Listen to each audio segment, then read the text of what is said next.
Hi Year 6 and welcome back to our reading session for today, and we're going to continue and finish chapter 10, and we're then going to continue on to chapter 11, and then after the session you're going to have to go back and answer the comprehension questions I've put on Class Dojo. In the meanwhile, the Wood Elves had gone back up the Forest River with their cargoes, and there was great excitement in the King's palace. I have never heard what happened to the Chief of the Guards and the butler. Nothing, of course, was ever said about keys or barrels while the dwarves stayed in Lake Town, and Bilbo was careful never to become invisible. Still, I dare say, more was guessed than was known, though doubtless Mr. Baggins remained a bit of a mystery. In any case, the King knew now the dwarves' errand, or thought he did, and he said to himself, "Very well, we'll see.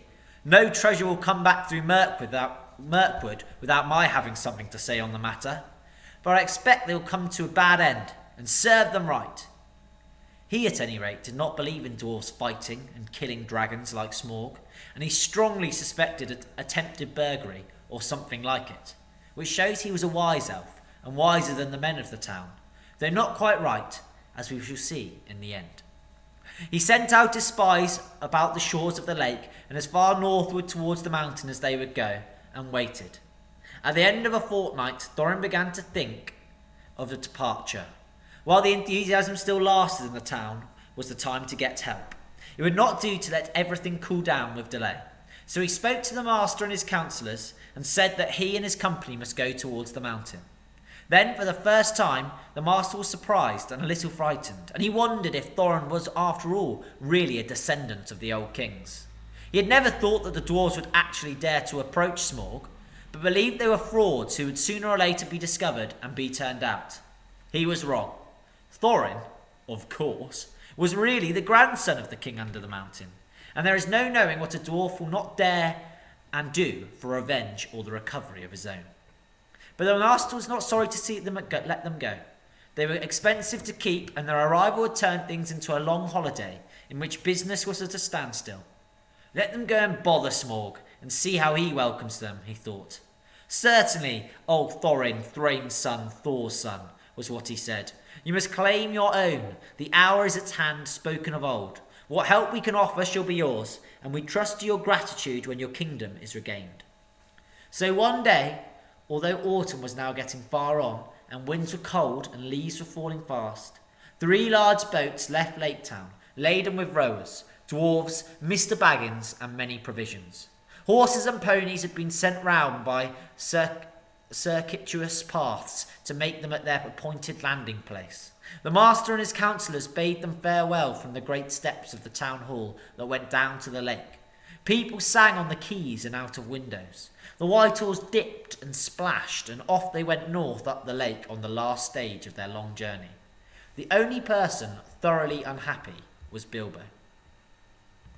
And we're going to continue chapter 11 now. In 2 days' going, they rode right up the long lake and passed out into the running river. And now they could all see the lonely mountain towering grim and tall before them. The stream was strong and their going slow. At the end of the 3rd day, some miles up the river, they drew in to the left or western bank and disembarked. Here they were joined by the horses with other provisions and necessaries, and the ponies for their own use that had been sent to meet them. They packed what they could on the ponies, and the rest was made into a store under a tent. But none of the men of the town would stay with them for the night, so near the shadow of the mountain. Not at any rate until the songs have come true, said they. It was easier to believe in the dragon, and less easy to believe in Thorin in these wild parts. Indeed, their stores had no need of any guard, for all the land was desolate and empty. So their escort left them, making off swiftly down the river and the shoreward pass, although the night was already drawing on. They spent a cold and lonely night, and their spirits fell. The next day they set out again. Balin and Bilbo rode behind, each leading another pony heavily laden behind him. The others were some way ahead, picking out a slow road, for there were no paths.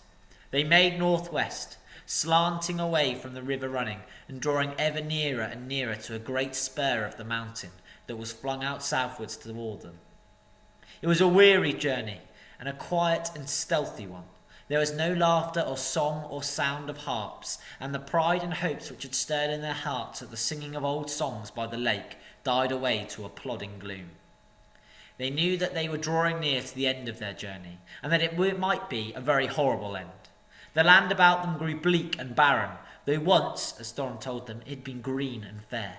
There was little grass, and before long there was neither brush nor tree, and only broken and blackened stumps to speak of ones long vanished. They were come to the desolation of the dragon, and they were come at the waning of the year. They reached the skirts of the mountain all the same, without meeting any danger or any sign of the dragon, other than the wilderness he had been about his lair. The mountain lay dark and silent before them, and even higher above them. They made their first camp on the western side of the great southern spur, which ended in a height called Ravenhill. On this there had been an old watchpost, but they dared not climb it yet. It was too exposed. Before setting out to search the western spurs of the mountain for the hidden door, in which all their hopes rested, Thorin sent out a scouting expedition to spy out the land to the south, where the front gate stood. For this purpose he chose Balin and Fili and Kili, and with them went Bilbo. They marched under the grey and silent cliffs to the feet of Ravenhill. There the river, after winding a wide loop over the valley of Dale, turned from the mountain on its road to the lake, flowing swiftly and noisily. Its bank was rare and brocky, tall and steep above the stream, and gazing out from it over the narrow water, foaming and splashing among many boulders, they could see in the wide valley shadowed by the mountain the grey ruins of ancient houses, towers and walls. "There lies all that is left of Dale," said Balin. The mountain sides were green with woods, and all the sheltered valley rich and pleasant in the days when the bells rang in the town. He looked both sad and grim as he said this. He had been one of Thorin's companions on the day the dragon came. They did not dare to follow the river much towards the gate, but they went on beyond the end of the southern spur, until lying hidden behind a rock they could look out and see the dark cavernous opening in a great cliff wall behind the arms of the mountain. Out of it the waters of the running river sprang, and out of it too there came a stream and dark smoke. Nothing moved in the waste, save the vapour and the water, and every now and again a black and ominous crow. The only sound was the sound of the stony water, and every now and again the harsh croak of a bird. Balin shuddered. "Let us return," he said. "We can do no good here, and I don't like these dark birds. They look like the spies of evil." "The dragon is still alive and in the halls under the mountain then, or I imagine so from the smoke," said the hobbit. "That does not prove it," said Balin, "though I don't doubt you are right.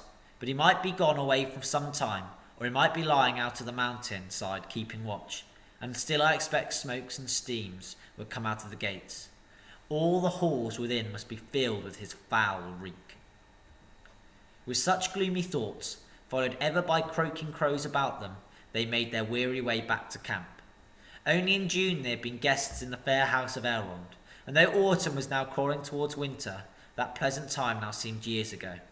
They were alone in the perilous waste without hope of further help. They were at the end of their journey, but as far as ever, it seemed, from the end of their quest. None of them had much spirit left. Now, strange to say, Mr. Baggins had more than the others. He would often borrow Thorin's map and gaze at it, pondering over the runes and the message of the moon letters Elrond had read. It was he that made the dwarves begin the dangerous search on the western slopes for the secret door. They moved their camp then to a long valley, narrower than the great dale in the south where the gates of the river stood, and walled with lower spurs of the mountain. Two of these here thrust forward west from the main mass in a long steep-sided ridges that fell ever downwards towards the plain. On the western side there were fewer signs of the dragon's marauding feet, and there was some grass for their ponies. From their western camp, shadowed all day by cliff and wall until the sun began to sink towards the forest. Day by day they toiled in pantries, searching for the paths up the mountainside. If the map was true, somewhere high above the cliff at the valley's head must stand the secret door. Day by day they came back to their camp without success. But at last, unexpectedly, they found what they were seeking. Fili and Kili and the hobbit went back one day from the valley and scrambled among the tumbled rocks at its southern corner. About midday, creeping behind a great stone that stood along like a pillar, Bilbo came on what looked like rough steps going upwards. Following these excitedly, he and the dwarves found traces of a narrow track, often lost, often rediscovered, that wandered on to the top of the southern ridge and brought them at last to a narrower ledge which turned north across the face of the mountain. Looking down, they saw that they were at the top of the cliff at the valley's head, and were gazing down onto their own camp below. Silently, clinging onto the rock wall on their right, they went in single file along the edge, till the wall opened and they turned to a little steep-walled bay, grassy floored, still and quiet. Its entrance, which they had not found, could not be seen from below because of the overhang of the cliff, nor from further off because it was so small that it looked like a dark crack and no more. It was not a cave and was open to the sky above, but at its inner end a flat wall rose up that in the lower part, close to the ground, was as smooth and upright as mason's work, but without a joint or crevice to be seen. No sign was there of post or lintel or threshold, nor any sign of bar or bolt or keyhole, yet they did not doubt that they had found the door at last. And we're going to stop there today. And what you need to do now is you need to go back and you need to answer the questions from the comprehension questions from chapter 10. And that's the one in Lake Town where they were speaking with the master and they were welcomed by the men of the lake. So go away now and have a go at those comprehension questions and upload them to Class Dojo.